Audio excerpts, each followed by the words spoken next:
Welcome! I'm glad you're here. Today I plan to introduce the types of journaling content I'll be posting by showing you my current journals, including my bullet journal, yearly collections, and my reading journal.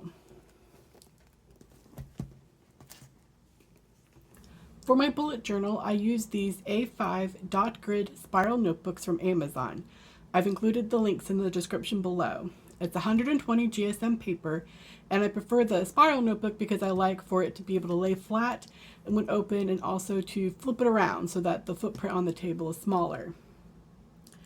The main draw to the bullet journal format for me is I really prefer to journal and memory keep and plan and keep everything all in one place and keep it organized by keeping it chronological. And the types of journal entries are going to include things like long form journaling, where I use washi tape, stickers, colored pens, and mild liners. I use a monthly format. Each month I set up one page into quadrants for my to-do list, my done list to focus on my accomplishments, my rant list to vent out my frustrations, and my rave list of my new favorites or fun events that happened. And then on this page, I set up trackers for hours slept, miles walked, and then positive reinforcement for things like, did I reset the living room and kitchen, and did I spend time outside? And then these last 10 spaces, I jot down a few words about my day, and then I use it as a chart for a mood tracker.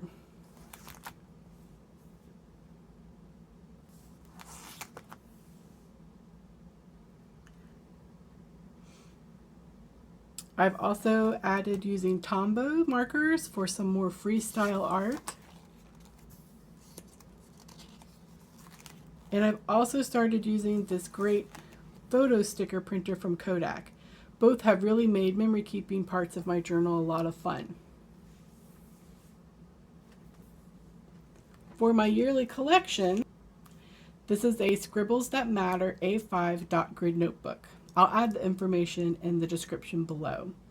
This is where I collect my data from the whole year, and I should actually be able to fit several years in here.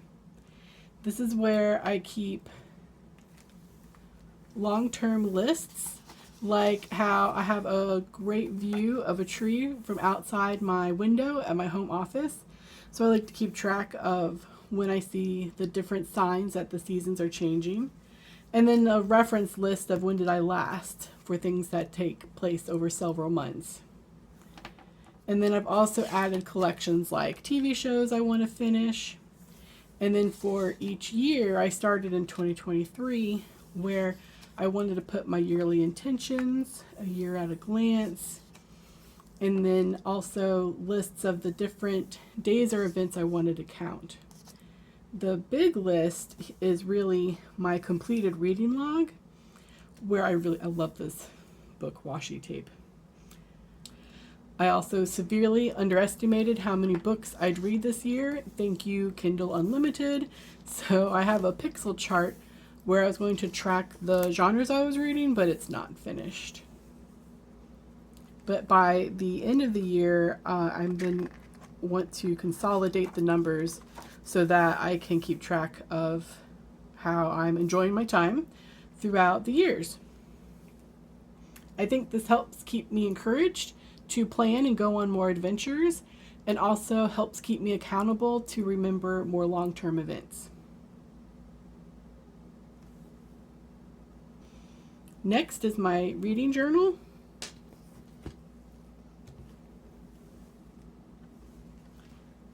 This is an A5 dot grid journal from Archer and Olive. It's called Marked, and it's a collaboration with the creator Mark Your Pages.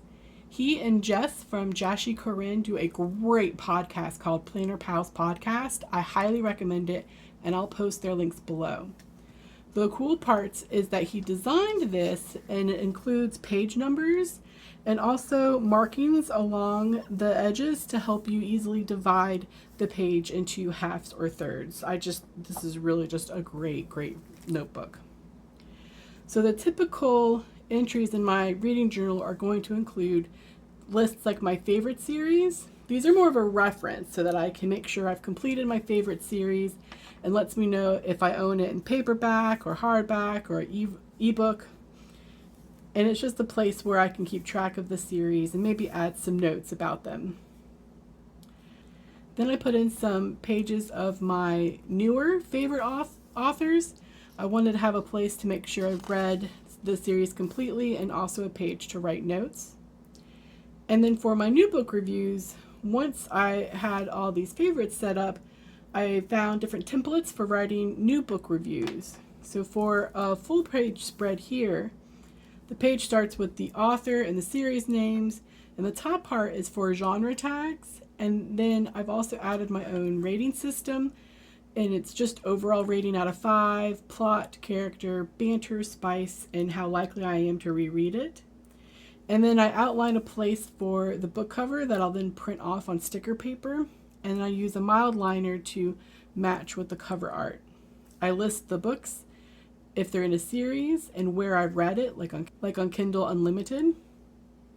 And then I find it helpful to write down the character names, and then I'll date and write a review of my notes and everything. If I have less to say, I can fit 2 on a page pretty easily. And then if I've read the book but didn't necessarily like it or have too much to say about it, I've been adding it to just a page like this. And then of course, I then index all of these authors at the front. So as I read more from each author, I add it to the list to keep track. And then of course, I have books that need to be read and anticipated new releases.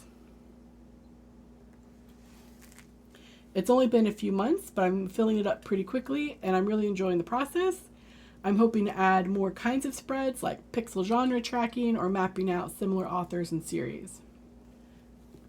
So these are my journals, and hopefully it gives you an idea of what kind of content I'll be posting next. Thank you for spending your time with me, and I hope you'll visit again. Take care.